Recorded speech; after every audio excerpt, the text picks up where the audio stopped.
ప్రజావేదిక ప్రభుత్వాన్ని, ఇది మా పార్టీది, చట్టబద్ధంగా మేము తీసుకున్నటువంటిది. మీరు చట్టబద్ధంగా తీసుకుని ఆఫీస్ కట్టుకున్నారు. మా ఆఫీస్ మీద అంత కడుపుమంటే ఎందుకు? మా రాజకీయ పార్టీ కాదా మాది?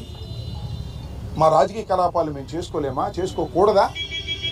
ప్రభుత్వ స్థానంలో మీరెట్టా కడతారని మీరు అనొచ్చు. మీరు ప్రభుత్వ స్థానంలో కట్టారు కదా తీసుకుని, మీకు అనే హక్కు ఎక్కడుంది? మేము లీజుకు తీసుకున్నాం కదా, మా లీజు క్యాన్సిల్ చేయాలి కదా. ఎన్ని చట్టబద్ధమైనటువంటి అంశాలు ఉన్నాయి. ఇవన్నీ వదిలేసి కక్షపూరితంగా మీరు ఇవాళ వైఎస్ఆర్ కాంగ్రెస్ పార్టీకి సంబంధించినటువంటి, మాకు ఇవాళ 11 రావచ్చు, ఒకప్పుడు 151 వచ్చాయి, అయినా మాకు 40% ఆఫ్ ది షేర్ ఉంది వాళ్ళ రాష్ట్రంలో. మా రాజకీయ పక్షానికి ఎందుకు ఈ కడుపు మంట? ఇది ధర్మమేనా? నారా చంద్రబాబు నాయుడు గారు ఆలోచించాలి. ముఖ్యమంత్రిగా 4వసారి మీరు ప్రమాణ స్వీకారం చేశారు. చట్టబద్ధమైన పరిపాలన చేస్తా ఉన్నారు. కక్ష సాధింపులు ఉండవన్నారు. What is this? ధర్మమేనా? ప్రజలు క్షమిస్తారా? ప్రజలు ఆలోచించాలని మనవి చేస్తున్నా.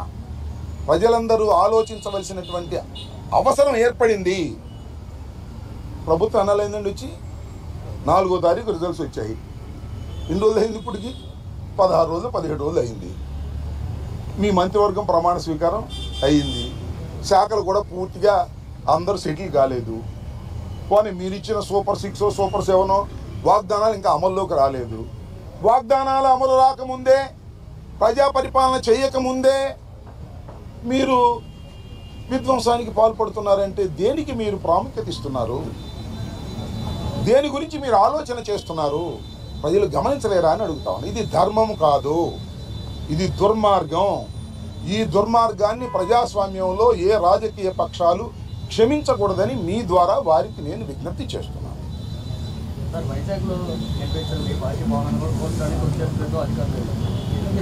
పోల్చడానికి వెళ్ళారు, నోటీస్ ఇవ్వడానికి. ఎనీ హ్యావ్ మీరు దేన్నైనా చేయొచ్చు. అది ప్రభుత్వం, నాట్ ఇండివిజువల్. ఆ ప్రభుత్వం డ్యూ ప్రాసెస్లో వెళ్ళాలి. ఏదైనా సరే, ఏ కట్టడాన్నైనా. మా కట్టడాలన్నీ కూల్చేయదలుచుకున్నారు మీరు, okay, wonderful. Come to the law, according to law రండి. ప్రొవిజన్స్ ఉన్నాయి సిఆర్డీ యాక్ట్ ప్రకారం, లేకపోతే మరొక దాని ప్రకారం. According to you go. చట్ట ప్రకారంగా వెళ్ళండి. చట్ట ప్రకారంగా కోర్టులో ఆర్డర్స్ తీసుకోండి. మేము చెప్పేది కూడా వినండి. విన్న తర్వాత మీరు ఏం చేసినా అది చట్టబద్ధంగా ఉండాలి తప్ప చట్ట వ్యతిరేకంగా మీరు చేసేటటువంటి కార్యక్రమాలు చేస్తున్నారు. ఇది ధర్మం కాదని మాత్రం చెప్పదలుచుకున్నాను. నిన్న హైకోర్టులో వారు కూడా అటెండ్ అయ్యారు. మేము డిమాలిష్ చేయమని ప్రామిస్ చేశారు. That was also recorded. రేపు మళ్ళీ సోమవారం మళ్ళీ కంటెంప్ట్కి వెళ్తాం, సోమవారం క్రిమినల్ యాక్షన్కి వెళ్తాం. చట్ట ప్రకారంగా అన్ని చర్యలు తీసుకునేటటువంటి కార్యక్రమం చేస్తామని కూడా ఈ సందర్భంగా మనవి చేస్తున్నాను. హైకోర్టు, ఆనరబుల్ హైకోర్టులో ఇది ఆల్రెడీ ఇది కోర్ట్. నిన్నే వాదనలు జరిగాయి. నిన్న వాదనలో ప్రభుత్వం వైపు నుంచి వచ్చిన వారు ఏం చెప్పారు? మేము కోల్చము అన్నారు. డ్యూ ప్రాసెస్ మేము వెళ్తాము అన్నారు.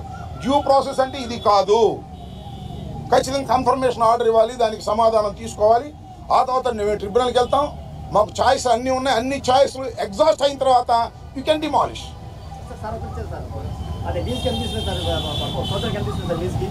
అది నాకు డీటెయిల్స్ నాకు ఇప్పుడు గుర్తులే చెప్తాను. అయ్యా ఒక్క నిమిషం 1000 రూపాయలకి తీసుకున్నామా? నా దగ్గర దానికి డీటెయిల్స్ లేవు. 1000 రూపాయలకి తీసుకున్నామా, 1,00,000 రూపాయలకి తీసుకున్నా, that is a different matter. That was leased. అదంతా వాళ్ళు తీసుకున్నారు కదా తమ్ముడు, వాళ్ళు తీసుకున్నారుగా. అప్పుడు కూడా అడిగా, ఇప్పుడు అడిగా, మంచిదే, నేను కాదంటలా. That is not the issue here. That is not the issue. ఈ కోల్చడం అనేది ఇష్యూ. మేము తీసుకోవడం తప్ప రైటా, that is a different matter. That will challenge it before the court. There is no problem at all. What I want to say, ఇవాళ కూల్చివేత చట్టబద్ధంగా జరగలేదు, డ్యూ ప్రాసెస్ ప్రకారం జరగలేదు, ఒక కక్ష సాధింపుగా జరిగిందనేది నా ఆరోపణ.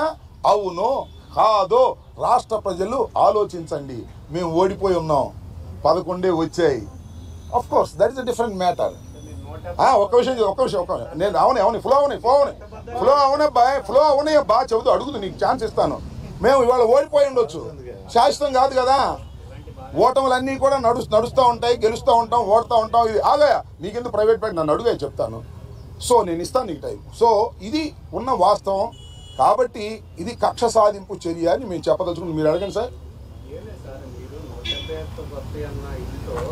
చట్టం చేసుకోకుండా అంటే ధర్మంగా వెళ్ళకపోవడం వల్ల కదా ఇదంతా జరుగుతుంది. ధర్మంగా వెళ్ళలేదని how you can say, how you can సే,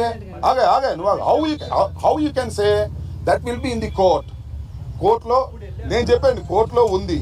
కోర్టులో నేను ఇక్కడ పాయింట్ మీరు అర్థం చేసుకోండి. పాయింట్ ఈజ్ కోర్టులో సిఆర్డి అడ్వకేట్ వచ్చి మేము ప్రాసెస్లో వెళ్తాము, డ్యూ కోర్సులో వెళ్తాము, మేము డిమాండ్ చేయము అని నిన్న చెప్పారు. That was recorded. దాన్ని క్వశ్చన్ చేస్తున్నా. ఇక నువ్వు పొలిటికల్గా 100 మాట్లాడితే నేను సమాధానం చెప్పలేను. This is the court issue.